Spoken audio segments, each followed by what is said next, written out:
Any advice or system for learning and remembering many songs for many gigs? Yes. Program your parts with the track, ideally, in your DAW. We have the technology. Let me press my Stream Deck to open up Logic. Okay, this is how I learned the album. And it was the best. Will Putney and Steve and everyone at the studio said this is the best that I've ever fucking played. Let me show you. Right. I would just learn how to program. Pro tip for when you're programming. When you pull up the piano roll and everything is so far away, like kicks there, snares there, make a bit of piano roll that has everything on it. And then this magic button. Ready for this? You fucking ready? Ready for this fucking magic?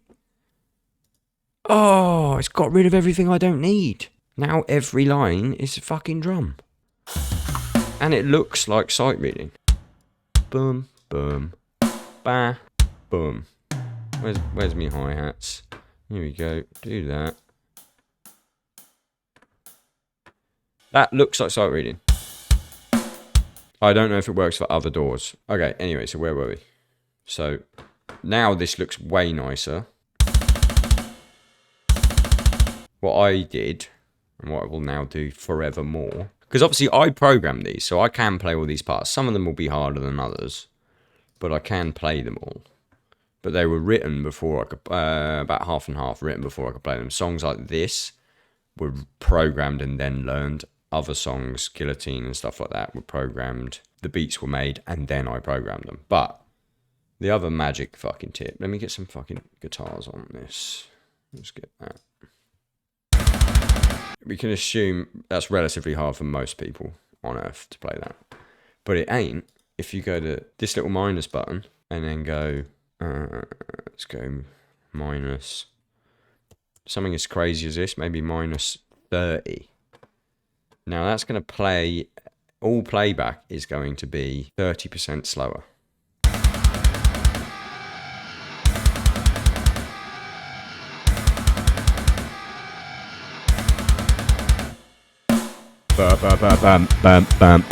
I'd hate to be all real like, you can do anything, man. But if you can find a speed here that you can play whatever you write on, if you can find a speed that you can play that song at, it's tedious. It took me 3 months. But all you need to do is get from here to here. You might find a bit that's difficult, for example.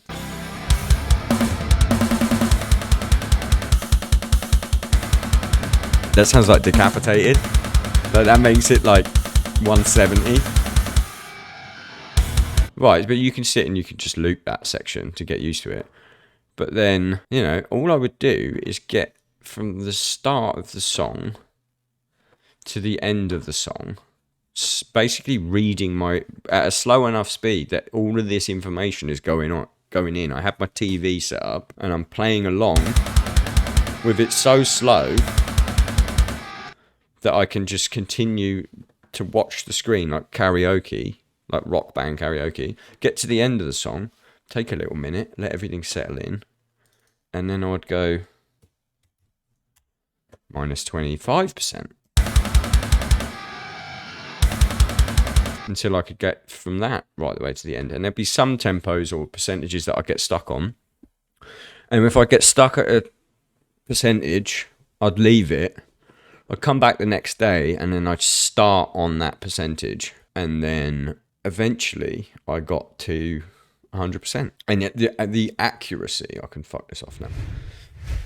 The accuracy you get from doing it like that is crazy, because you are forcing yourselves to learn these parts by how they look and how they sound and in time with the song. So like the reps you get in for drumming is insane. And then when it came to tracking, we also had a screen up, so I would also be tracking exactly like this. But I wouldn't. Someone just said in the chat, did you track with the program drums still in your ears? No, I didn't. Just the stems.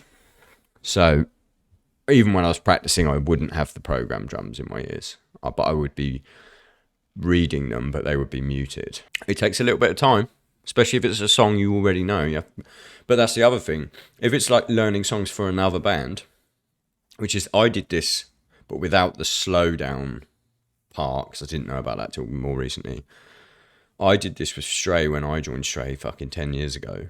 I programmed all of songs that we were going to play. That forces you to figure out all the fills without sitting on a kit, without distractions of like, you're trying it for a while, you hit a mental note, and then you play 6 straight rolls because they feel nice, and then you waste loads of time. That forces you to like be inside the drum part because you have to recreate it. So that gives you a little practice mentally on the parts. And then when you go to play them later on, you have like a fundamental knowledge of what you're actually playing.